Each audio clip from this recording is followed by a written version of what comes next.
Por que a história é marcada por tantos conflitos? Daniel 11 mostra uma sequência de disputas e poderes que se levantam. No estudo de hoje, nós vamos entender como esse padrão revela um conflito muito maior que está relacionado aos eventos finais. É agora, programa Escola Bíblica.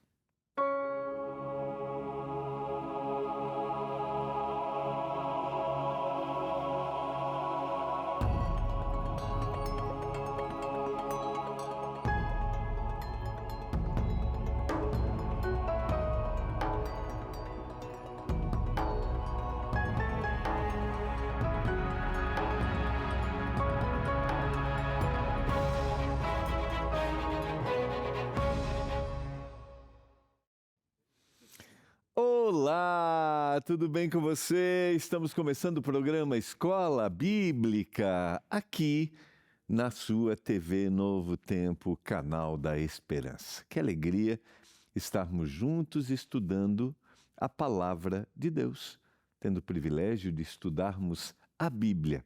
E nesta temporada estamos estudando os últimos acontecimentos da história e nas 2 últimas semanas estamos baseando esse estudo no livro de Daniel, Daniel capítulo 2, Daniel capítulo 7, capítulo 8, capítulo 9, capítulo 10 e vamos concluir hoje e amanhã capítulo 11 e o capítulo 12. Você já pediu a sua nova revista Esperança Eventos Finais?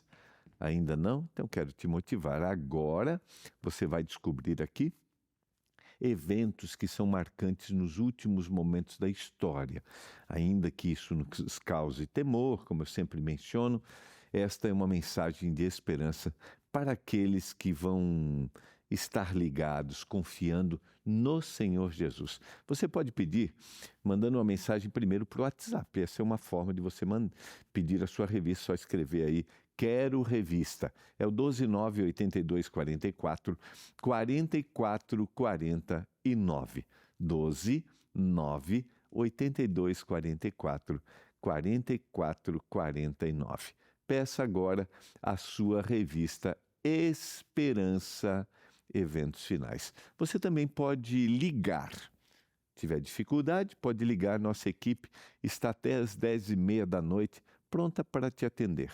É o 0 Operadora 12 21 27 31 21. 0 Operadora 12 21 27 31 21. Peça sua revista Esperança. Sempre quero lembrar, que não há nenhum custo, nem de postagem, não vai chegar aí nenhum boleto para você, porque todo o material que nós preparamos e distribuímos aqui na TV Novo Tempo é um material gratuito, porque ele foi patrocinado pelos nossos doadores mensais, que são os nossos Anjos da Esperança.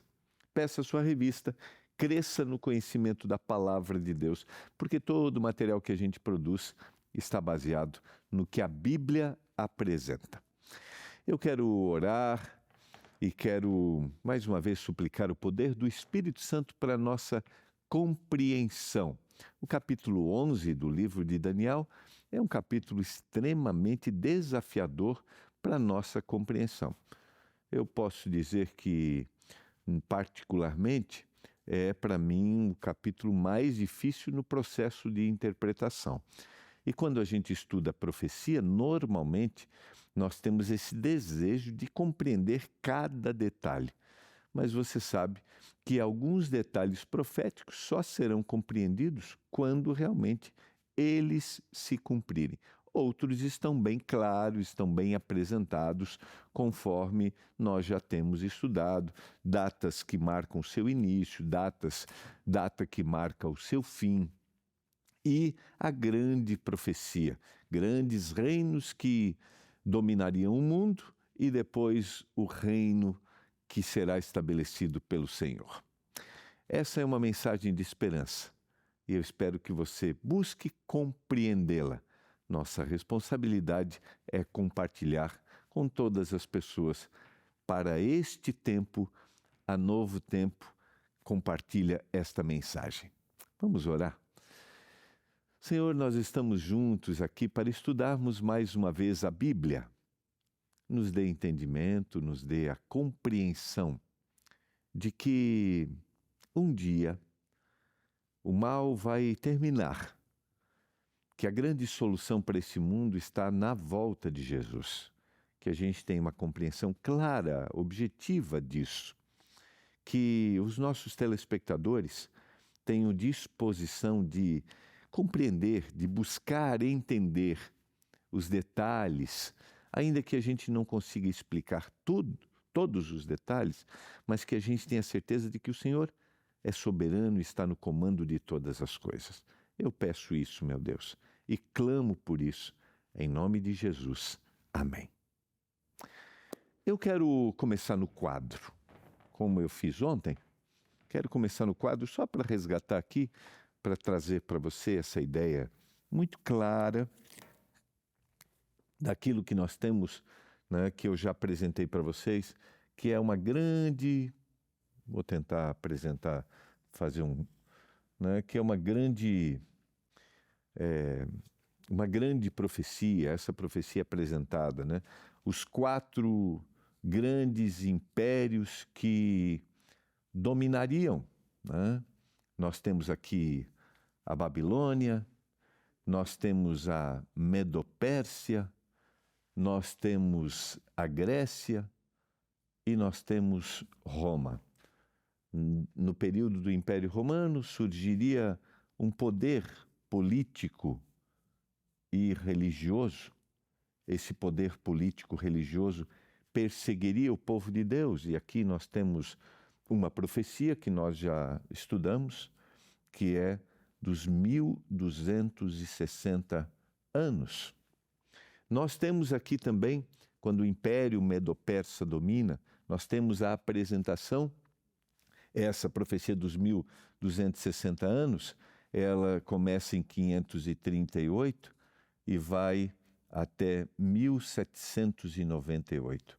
E nós temos a profecia apresentada, que é a maior profecia dos 2300 anos, que vai desde a reconstrução de Jerusalém, em 457, quando o Império Medo-Persa derruba o Império da Babilônia, e o povo de Deus pode voltar, e no 3º decreto à reconstrução, até 1844. A partir de 1798, e nós vamos estudar isso especificamente amanhã, nós temos o que, eu já citei isso, né? O que é chamado de o tempo do fim. Nós estamos vivendo os últimos períodos. Agora nós vamos estudar, e os capítulos 7, capítulo 8, capítulo 9, capítulo 10, capítulo 11 e o capítulo 12 do livro de Daniel, eles vão apresentar detalhes destes reinos nesses períodos, como a gente estudou anteriormente. E nós vamos até o fim, até o momento em que Jesus Cristo vai voltar, né? O meu quadro ficou desproporcional aqui, né? Porque eu não sei, a gente não sabe, até não vou colocar um marco aqui, né?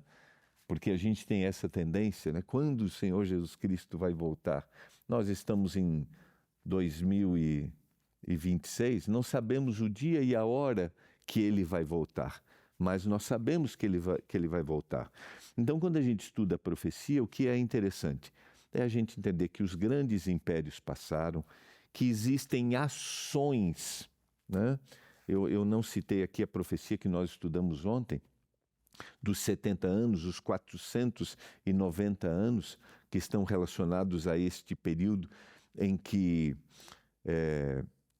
Jesus Cristo vem, acontece a intercessão, o seu sacrifício, o seu batismo, o seu sacrifício, e aí definitivamente a rejeição do povo judeu sendo chamado para serem mensageiros, e agora o Israel espiritual é que tem essa função, todo aquele que é chamado, esse é um israelita, né? Usando a linguagem bíblica, esse é aquele que compartilha a mensagem de esperança. Mas o que importa para a gente é que reinos passarão e o grande reino que vai ser instituído acontece na segunda vinda de Jesus. Agora, neste período, e a gente vai analisar aqui agora no capítulo 11, há nações que se enfurecem, que combatem entre si, que tentam o poder para reinar. E nenhuma dessas nações vai solucionar o problema terreno. Isso vai se intensificar também nos últimos momentos da história, quando poderes, e aqui vale a pena a gente considerar isso, poderes políticos, poderes religiosos. Quando a gente está falando de poderes políticos, a gente está falando de poderes que são econômicos. Esses todos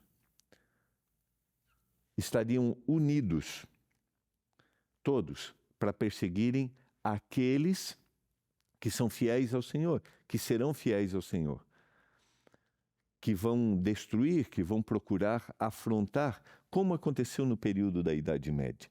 Então, diante desse cenário, mais uma vez, é importante a gente olhar para a profecia. Eu não sei exatamente os detalhes, mas sei que haverá sempre uma busca por poder até o fim, mas é a volta de Jesus que vai transformar. Eu quero ir agora para o texto, o capítulo 11 do livro de Daniel.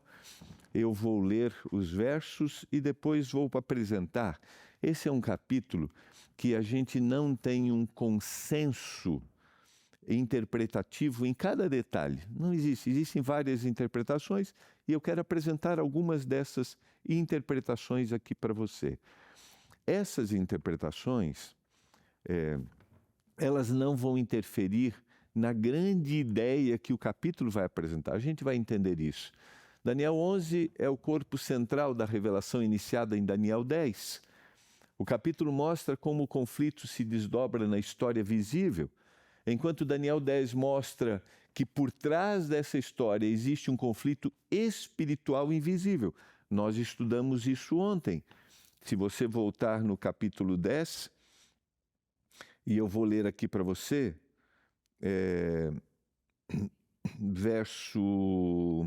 a partir do verso 13, diz assim: mas o príncipe do reino da Pérsia me resistiu por 21 dias. Porém, Miguel, um dos primeiros príncipes, veio para ajudar-me e obtive vitória sobre os reis da Pérsia. Então, ele está mostrando que havia uma luta e o Senhor estava agindo para que, diante de todo esse cenário, o plano do Senhor se concretizasse. E a partir do capítulo 11, a gente vai ver que essa luta se intensifica. Ao longo da história, ela se intensifica até os últimos momentos. Mas eu, no primeiro ano de Dario, o Medo, me levantei para fortalecer e animar. Agora eu vou lhe dizer a verdade. Eis que ainda 3 reis se levantarão na Pérsia, e o quarto será muito mais rico do que todos eles, fortalecido por suas riquezas, e instigará a todos contra o reino da Grécia. Ele retoma falando do reino Medo-Pérsia e do reino grego, que nós sabemos, já foi identificado no capítulo 7, foi identificado no capítulo 2. Os 4 reis, eu posso citar aqui: Cambises, Gamata, Dario e Xerxes, esses reis medo-persas. Então aqui nós conseguimos identificar Medo-Pérsia e Grécia.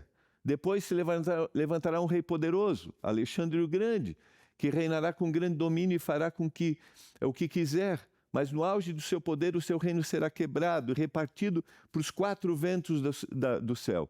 Nós analisamos isso no capítulo 7, o leopardo com 4 cabeças, os 4 generais de Alexandre o Grande. O capítulo 11 tem um objetivo: mostrar como esses reinos buscam o poder. Esses reinos que se confrontam um contra o outro.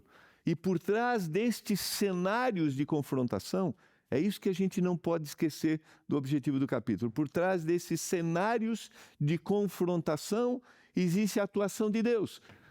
A atuação do Senhor, que não quer que essas coisas aconteçam, mas vai pegando todas essas decisões para juntar nesse quebra-cabeça, que é a história mundial, até o momento da volta de Jesus. Ideia essa apresentada no final do capítulo 10. Voltemos. Então ele está apresentando, mas não para a sua posteridade.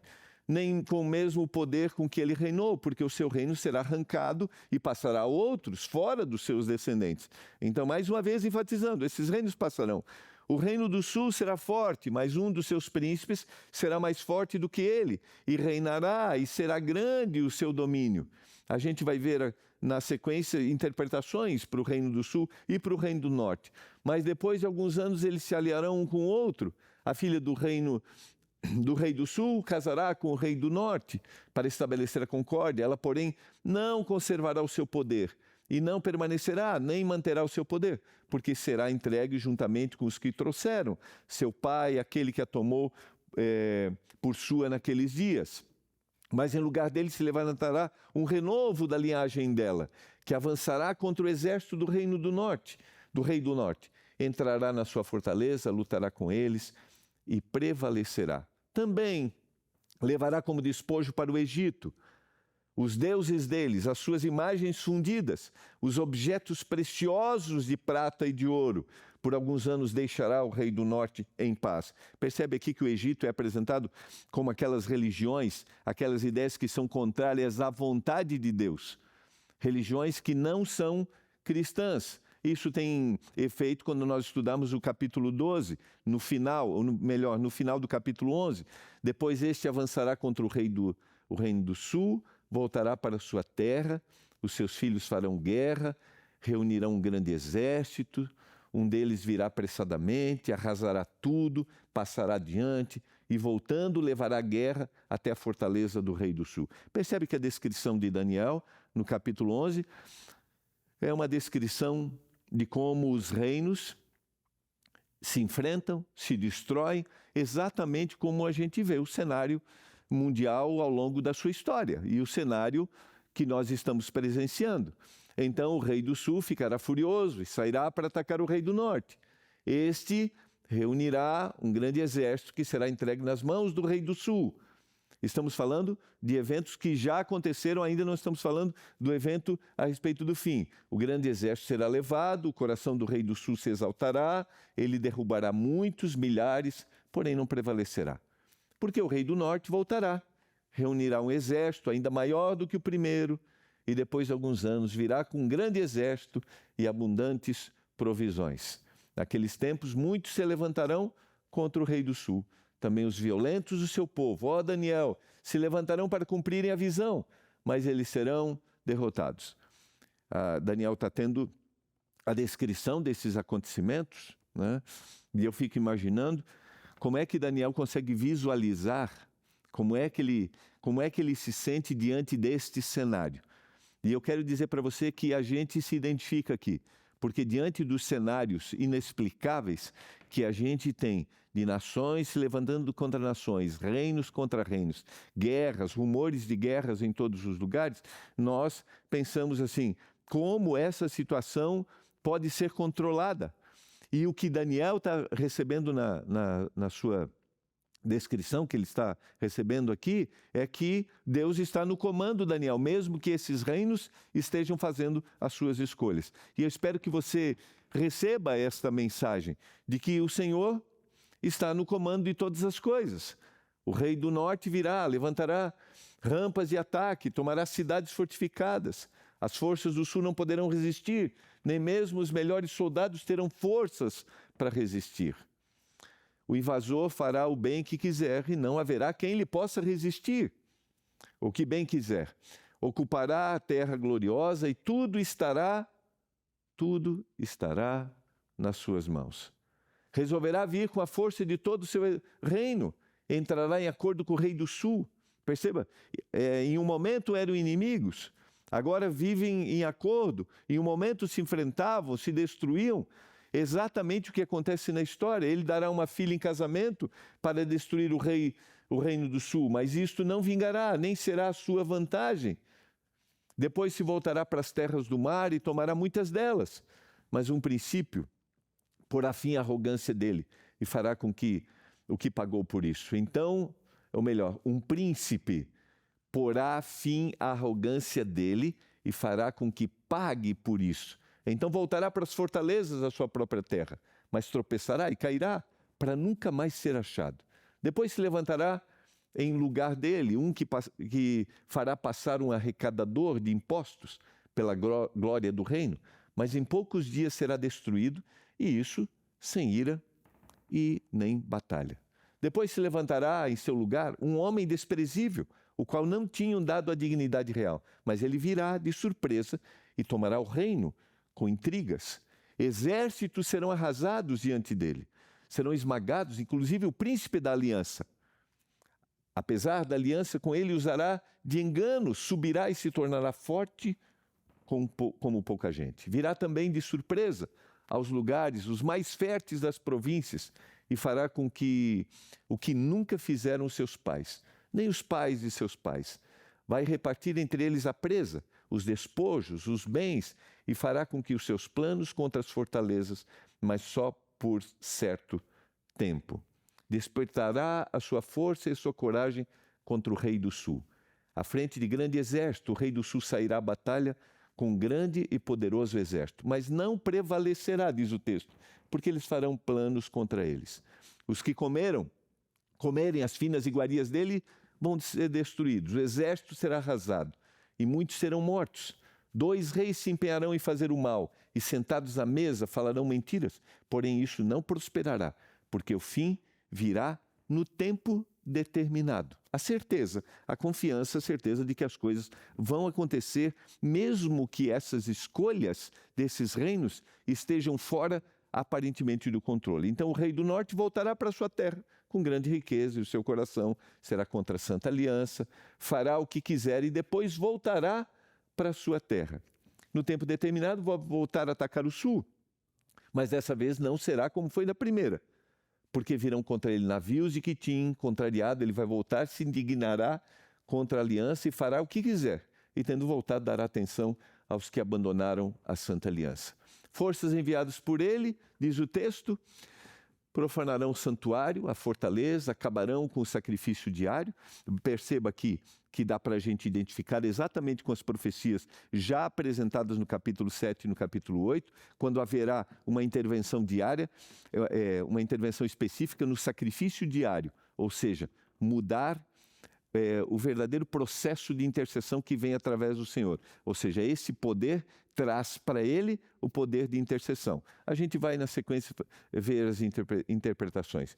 Estabelecendo a abominação desoladora. Essa abominação desoladora, dentro do contexto profético, são as ações da igreja agora, que se uniu ao poder civil para destruir aquilo que o Senhor havia apresentado. Com lisonjas, perverterá aqueles que violaram a aliança, mas o povo que conhece o seu Deus se tornará forte, ativo. Os sábios entre o povo vão ensinar a muitos, todavia, cairão pela espada e pelo fogo, pelo cativeiro e pelo roubo, por algum tempo.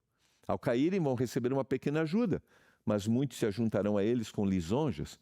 Alguns dos sábios cairão para serem provados, purificados e limpos até o tempo do fim, porque se dará ainda no tempo determinado. Esse rei fará o que quiser, se levantará, vai se engrandecer sobre tudo o que chama Deus, falará coisas incríveis contra Deus dos deuses, e será bem sucedido até que cumpra a indignação, porque aquilo que está determinado será feito. Mais uma vez, o retrato de um poder religioso que vai enfrentar a Deus, a mesma apresentação que nós tivemos no capítulo 7, e no capítulo 8 e no capítulo 9 de Daniel. Não terá respeito aos deuses dos seus pais, nem ao Deus que as mulheres preferem, nem qualquer Deus, porque se engrandecerá acima de tudo. Mas em lugar dos deuses, vai honrar deuses das fortalezas. Um Deus que seus pais não conhecem, honrará com ouro, com prata, com pedras preciosas e objetos de valor. Daniel está apresentando aqui, está relatando a substituição da verdadeira adoração. Com auxílio de um Deus estranho, vai atacar as poderosas fortalezas. Aos que reconhecerem, multiplicará a honra e fará reinar sobre muitos, e vai lhes repartir a terra por um preço. E no tempo do fim, agora é o destaque dos últimos versos, do que vai acontecer a partir de agora, no tempo do fim, o rei do sul vai lutar contra ele, e o rei do norte vai remeter contra ele com carros de guerra, cavaleiros, navios, e vai entrar nas terras e vai inundar e vai passar. Entrará também na terra gloriosa e muitos vão sucumbir, Mas Edom, Moabe e as primícias dos filhos de Amon vão escapar do seu poder. Estenderá melhor a sua mão contra as terras e nem mesmo a terra do Egito escapará. Nós acreditamos que, como estamos falando de uma profecia do tempo do fim, não conseguimos exatamente identificar quem é o reino do norte e quem é o reino do sul. Já existiram algumas interpretações a respeito do que seriam esses reinos. Diante disso, não quer dizer que a gente não possa considerar interpretações. O que nós não podemos é ser dogmáticos. É exatamente isso. Como, por exemplo, alguns disseram que esse reino do norte poderia ser a união das repúblicas socialistas soviéticas no período da Guerra Fria. Mas esse período passou porque se opunham à vontade de Deus e à palavra de Deus. Isso passou e não aconteceu. Então, mesmo que você traga uma interpretação, ela não pode ser sensacionalista e nem dogmática. Tomará posse dos tesouros de ouro, de prata e de todas as coisas preciosas do Egito. Os líbios e os etíopes os seguirão. E para concluir, mas será perturbado por rumores vindos do Oriente e do Norte, e sairá com grande furor para destruir e exterminar muitos. Armará as suas tendas palacianas entre o mar e o glorioso Monte Santo. Mas chegará o fim e não haverá quem o socorra. Queridos, Daniel 11 desmonta a ilusão de que a salvação da história virá de alianças humanas ou de impérios fortes. É isso que a gente precisa entender. O texto mostra repetidamente que a política humana, sem submissão a Deus, tende a conflito e tende a autodestruição. E esse é o cenário que a gente vê. Eu coloquei aqui, e a gente tem pouco tempo, eu acho que eu amanhã retorno, são as diferentes visões que a gente tem de interpretação deste capítulo. As diferentes interpretações que não influenciam na ideia geral do capítulo, como eu mencionei. E qual é a ideia geral? É isso que a gente não pode esquecer. Alianças humanas, impérios fortes, tudo isso vai ser destruído. Tudo isso vai se desfazer. Política humana sem submissão a Deus não tem nenhum significado. E eu quero que você fique com essa mensagem para que você não se sinta amedrontado diante de aparentes políticas humanas que são feitas, de impérios, de países, destruindo, dizimando outras nações e se colocando no lugar de Deus. Nenhum destes impérios representa a vontade do Senhor. Isso não é bíblico, isso está muito claro, isso está apresentado no capítulo 11, que todas essas nações vão deixar de existir e é o reino do Senhor que será instituído para sempre. Eu quero orar por isso. E a sua instituição não será dessa maneira. O Senhor virá com poder e grande glória. Pai do céu, obrigado pela mensagem da Tua palavra. Que a gente tenha confiança de que é o Senhor que está no controle de tudo. O Senhor está por trás. O Senhor está no comando, não quer, mas transforma. Por isso que o nosso olhar esteja todos os dias para o Senhor e para a sua vontade. Eu clamo em nome do Salvador. Amém. Foi uma alegria estarmos juntos, que a bênção do Senhor esteja sobre você, esteja sobre sua casa. A gente se vê amanhã. Tchau.